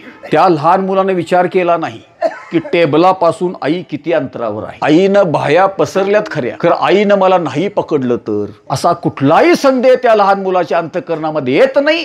का त्या लहान मुलाच्या अंतःकरणाची वृत्ती निरागस असते आणि त्या निरागस वृत्तीमुळं ते लहान मूल स्वतःला आईमध्येच पाहत असते. लहान मूल कधीही स्वतःचं स्वतंत्र अस्तित्व मानत नाही.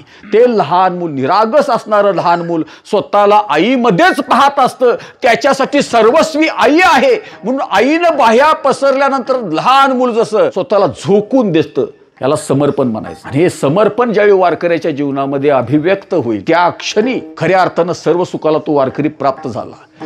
त्यानंतर म्हणायचं मागे पुढे उभा राहे सांभाळीत आली आघात निवाराया योगक्षेम त्यांचे जने बाळ. अनुभूतीच्या वेगळ्या आयामामध्ये त्या भक्ताचा प्रवेश होतो, परंतु समर्पण ह्या न्यायानं घडलं पाहिजे. आणि ज्या दिवशी त्या लहान मुलासारखी निरागस वृत्ती आमच्या वारकऱ्याच्या अंतःकरणामध्ये निर्माण होईल आणि लहान मूल जसं आईप्रती समर्पित असतं तसा समर्पित भाव त्या परमात्म्याप्रती आपल्या अंतःकरणामध्ये निर्माण होईल, त्या क्षणी परमार्थ म्हणजे काय आणि अनुभूतीचा किती उच्च आयाम आहे, जीवनाची समग्रता म्हणजे काय, जीवनाची सम्यकता म्हणजे काय, भगवत स्वरूप कसं असतं, सगळ्याची प्रतीती यायला लागेल. फक्त ते समर्पण घडलं पाहिजे. त्याच्यातलं भय निघून जाईल, दुःख निघून काही शिल्लक राहणार, दिव्य अनुभूतीला ती व्यक्ती प्राप्त होईल.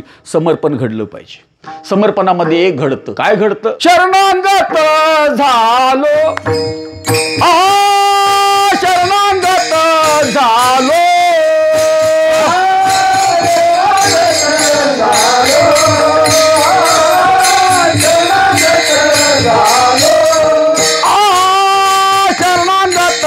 झालो, शरणांगत झालो, शरणांगत झालो,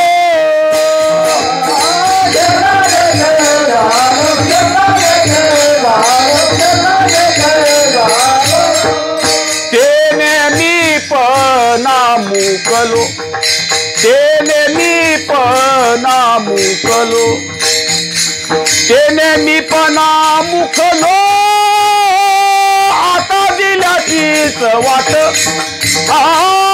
आता दिल्याचीच वाट, तेने मी पणा मुकलो,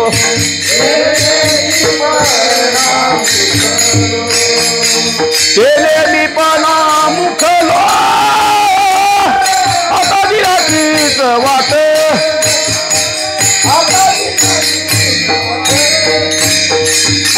खऱ्या समर्पणामध्ये, खऱ्या शरणागतीमध्ये मी शिल्लक राहत नाही. मी विरहित अंतकरण होत. मगाशी महाराजांनी जे ओवी मला सांगितली, तो परमात्माची दुसरा, जो अहंकार निद्रा निदसुरा अंतकरणाशी एकरूप झाल्यामुळं, अंतकरण जे विशेषण असणार अंतकरण, त्या अंतकरणाचे धर्म कुणावर आले? चैतन्यावर आले.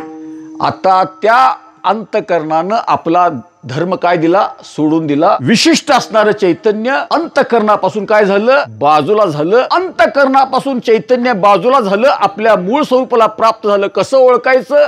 खऱ्या समर्पणामध्ये अहमच शिल्लक राहत नाही. तो विशिष्ट का बनला? अहममुळे विशिष्ट बनला होता. चैतन्य अंतकरणाच्या अहमशी तादात्म्य पावल्यामुळे ते विशिष्ट झालं होतं. आता अहम सुटला, काय झाला? चैतन्य स्वरूप झाला. तुका म्हणे आता नाही अहंकार, झालो तदाकार नित्य शुद्ध. परमार्थामध्ये भक्ती मार्गामध्ये एवढंच घडावं लागतं. जीव चैतन्य स्वरूप आहे, खरं विशिष्ट बनला. कुणामुळं? अंतकरणाशी तादात्म्य पावल्यामुळं. तो अहंकार निद्रा निदसुरा, अज्ञानानं आवृत्त झाला, अहंकाराच्या वृत्तीनं आवृत्त झाला. आता ते आवृत्त झालेलं चैतन्य मोकळं झालं, स्वस्वरूपाला प्राप्त झालं. म्हणजे खऱ्या समर्पणामध्ये तात्काळ त्या क्षणी आपल्याला आपल्या स्वरूपाची काय येते? प्रतीत येते. खरं संतांना अपेक्षित असणारं समर्पण घडलं पाहिजे. त्यावेळी काय घडतं? म्हणून या जन्म मरणाच्या चक्रातून सुटायचं असेल, स्वस्वरूपाचा बोध व्हायचा असेल, कोहम कथमिदम जातम कोहा करताशी विद्यते. कोहम मी कोण आहे? कथमिदम जातम हे जगत काय आहे? कोहा करताशे या जगाचा करता कोण आहे? उपादानम किमस्ती या जगाचं उपादान कारण काय आहे? असे जिव्हाळ्याचे प्रश्न ज्याला पडतील त्यालाच परमार्थ कळेल.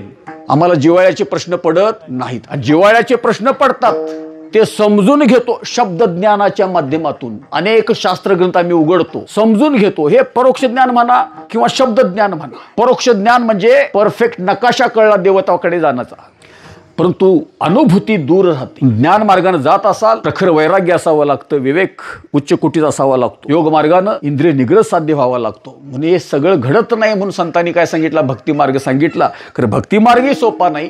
संतांना अपेक्षित असणारं काय घडावं लागतं? समर्पण घडावं लागतं. शरणांगत झालो त्याने मी पण मुकलो, माझं मित्व संपून गेलं. आणि हा एकच मार्ग भक्ती मार्गातला सांगतात तुकाराम महाराज.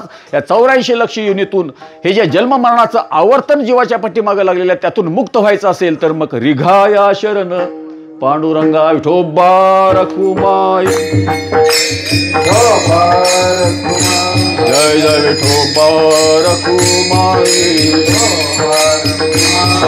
विठोबा रखुमाई.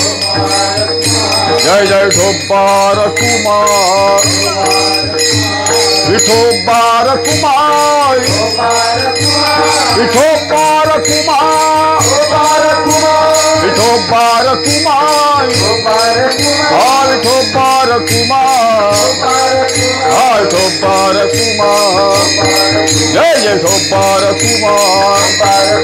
कुंडली कवलारी विठोबा श्री ज्ञानदेव.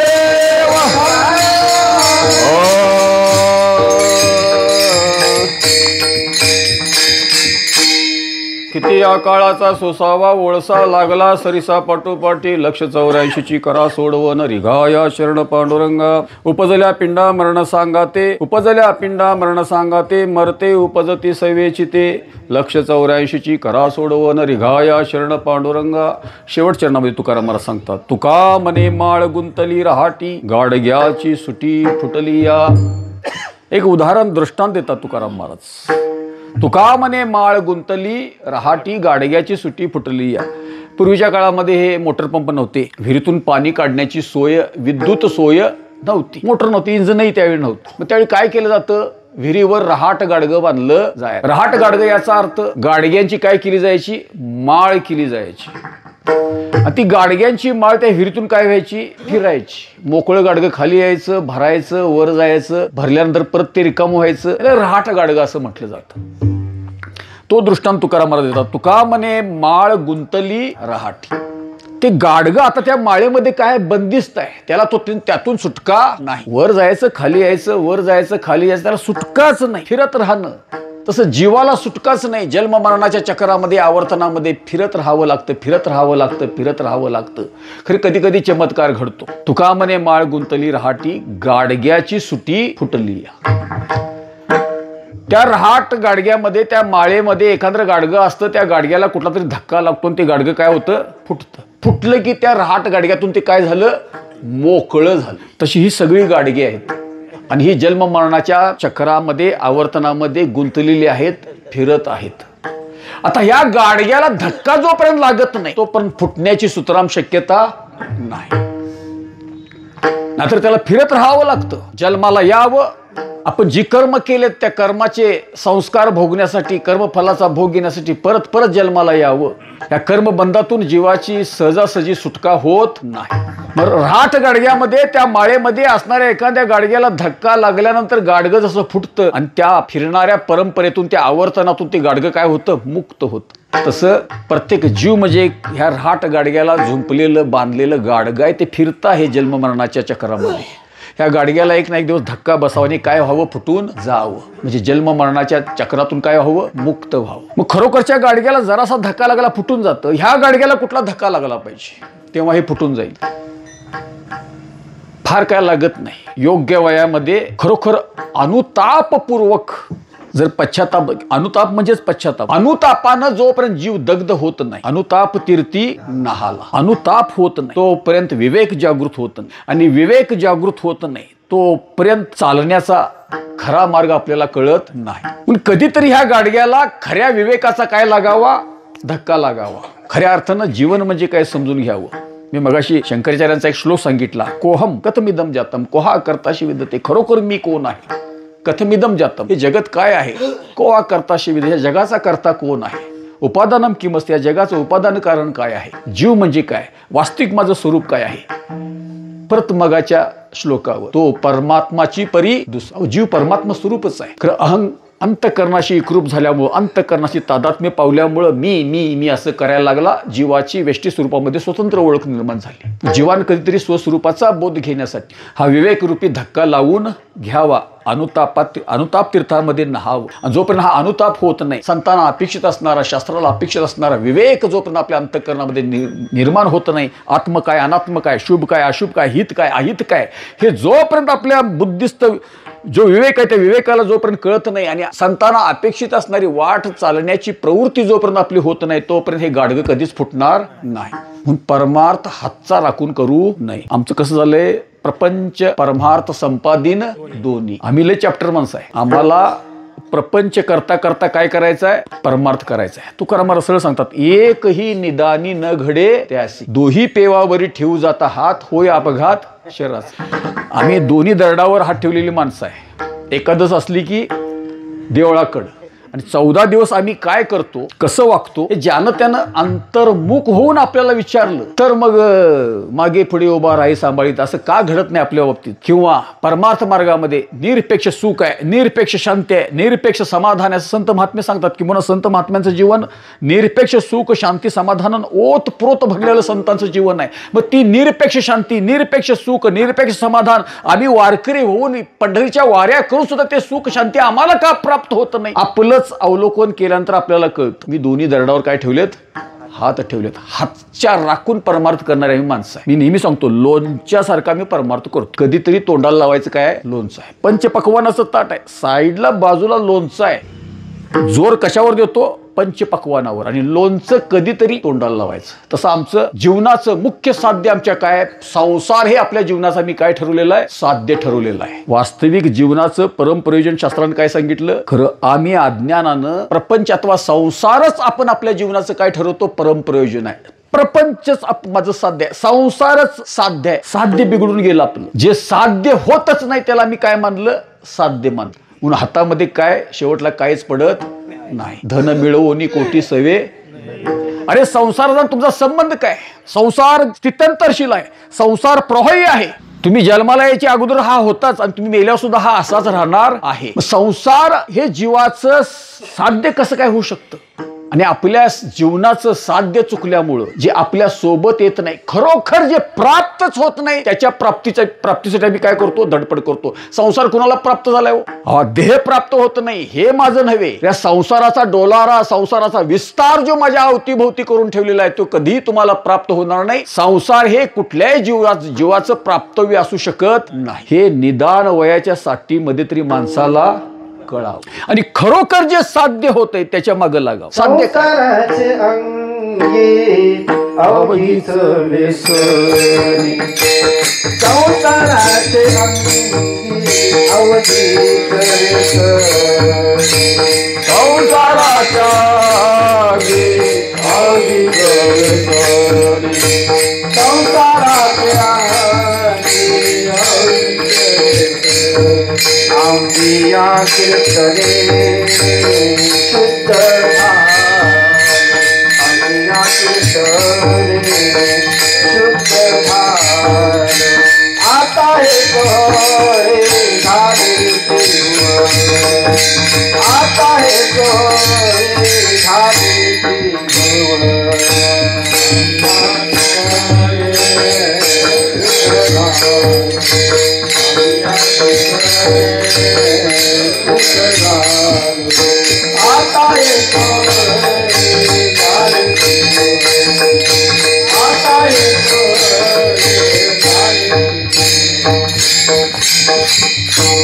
संसाराच्या अंगी अवघीच व्यसने आम्ही या कीर्तने. संसार हे जीवाचं प्राप्त असू शकत नाही असा विवेक ज्या दिवशी तुमच्या आमच्या ठिकाणी जागृत होईल, कुणालाच प्राप्त झाला नाही. जे प्राप्त होत नाही त्याच्यासाठी रात्रंदिवस आपलं काय सुरू आहे?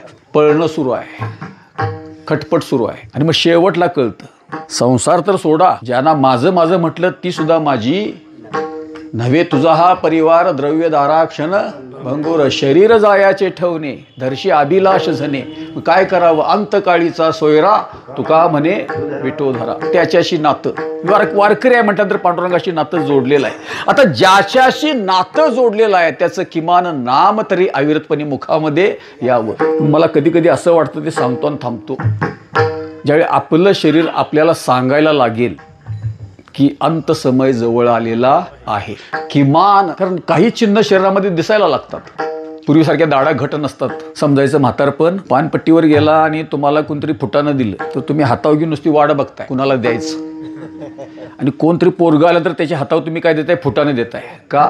तुम्हाला गॅरंटी नाही आपल्या दाढण ते चावणार नाही. असं समजायचं की वय झालेलं आहे. 2-2.5 फुटाच्या बांधावर तुम्ही उभारला आणि उडी मारायला भ्या वाटायला लागली. फक्त 2-2.5 फुटाचा बांध आहे. पूर्वी टनानं उड्या मारता, आता उडी बांधावरनं उडी माराविषयी वाटत नाही, धाडस होत नाही. समजायचं वय झालेलं आहे. पुरणपोळीच्या जेवणाला बसला, पूर्वी 4 पोळ्या खात होता, आता 1 पोळी खाल्यानंतर तुम्ही असा हात जर जात असेल तर समजायचं वय झालेलं आहे. डायजेशन सिस्टम आता पूर्वीसारखी राहिलेली नाही. शरीर तुम्हाला सूचना देत असतं आणि या शरीराच्या सूचना जर आपण लक्षात घेतल्या तर योग्य वयामध्ये प्राणकंठाशी येण्या अगोदर जर अनुतापपूर्वक गांभीर्यानं निष्ठेनं परमार्थाचं अध्यात्माचं महत्त्व कळवून घेतलं, ज्या प्रपंचामध्ये संसारामध्ये राबलो ते संसार आपल्या जीवनाचं प्राप्तव्य होऊ शकत नाही असा ठाम विवेक, प्रबळ विवेक आपल्या ठिकाणी जागृत झाला तर बाकी मग तुका म्हणे माळ गुंतली रहाटी गाडग्याची सुटी फुटलिया. तो विवेकाचा धक्का लागल्यानंतर हे गाडगं फुटून ह्या गाडग्यातलं आकाश त्या महाआकाशामध्ये विलीन व्हायला वेळ लागणार नाही. नव्हे ह्या गाडग्यातलं मठातलं आकाश मूळचंच काय आहे? एकरूप आहे. गाडग्याची उपाधीचा संघ नडलेला आहे. अविद्या काय आहे? उपाधी आहे. आणि उपाधीमध्ये उपहित असणारं चैतन्यच आहे. खरं आम्ही उपाधीमध्ये मस्त राहिलो, उपाधी तुटून गेली, गाडगं फुटलं. गाडग्यातला आकाश आणि वरचा आकाश यामध्ये मूळचाच भेद नाही. गाडगं फुटायचा अवकाश, प्रकृतीचा संग सोडायचा अवकाश, अहमचा त्याग करायचा अवकाश. मी काय आहे? मुक्तच आहे.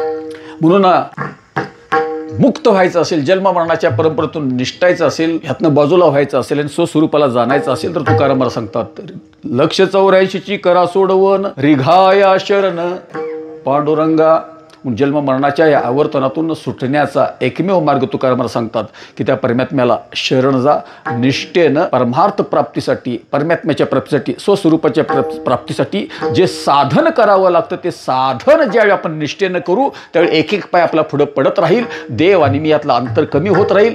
पाय पुढं पडण्याऐवजी आपण जाग्यावरच नाचायला लागलो तर अंतर देवातला आणि आपलं अंतर कमी होणार नाही. बहुतांश लोक जाग्यावरच नाचतात आणि त्यांना असं वाटतं की मी चालायला माझे पाय पुढे पडते आहेत. आपण आपल्याला विचारावं, परमार्थ मार्गामध्ये खरोखर माझे पाय पुढे पडतात काय?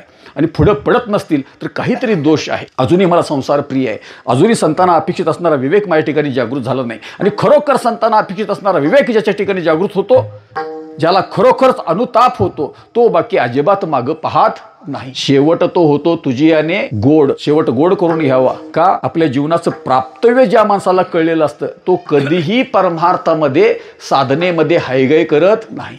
आजचं उद्यावर कधी ढकलत नाही. अंथरुणावर पडल्यावर सुद्धा तो नामस्मरण सोडत नाही. नामचिंतनामध्ये त्याला गाढ झोप लागते. त्याला वर्म कळलेलं असतं. आणि हे वर्म ज्याला कळलं, विवेक हा जागृत झाला, त्याला ह्या जन्ममरणाच्या परंपरेतून मुक्त होता येतं. आणि त्यासाठी काय करावं लागेल? रिघाया शरण पांडुरंगा असो झालेली सेवा जी आहे, ज्या निमित्तानं ही कीर्तन सेवा झालेली आहे, रत्नाबाई विष्णू वायंगडे यांचं प्रथम पुण्यस्मरण आहे. आपल्या वारकऱ्यांची क्षेत्रदेवता पांडुरंग परमात्मा आज ह्या कीर्तनातून जे काही शुद्ध पुण्य निर्माण झालेलं आहे, कारण कीर्तन करता करता नामाचा गजर होतो, संतांच्या प्रासादिक वाणीवर चिंतन घडतं. आणि संतांच्या प्रासादिक वाणीवर चिंतन घडत असताना, नाम गजर घडत असताना ह्या कीर्तन सेवेच्या माध्यमातून जे काही शुद्ध पुण्य निर्माण झालेलं आहे, आपली क्षेत्रदेवता पांडुरंग परमात्म्याला आपण प्रार्थना करूया हे निर्माण झालेलं पुण्य त्यांच्या पदरी बांधावं आणि त्यांना उत्तम गती प्राप्त व्हावी अशी पांडुरंगाच्या चरणी प्रार्थना करून सेवेला पुण्य देतो. किंबहुना तुमचे केले धर्म कीर्तन सिद्धी गेले ते तर माझे जे उरले पायिकपण तरी निर्णय ते पुरते अधिक ते सरते करून घ्यावे तुमचे विनवितसे.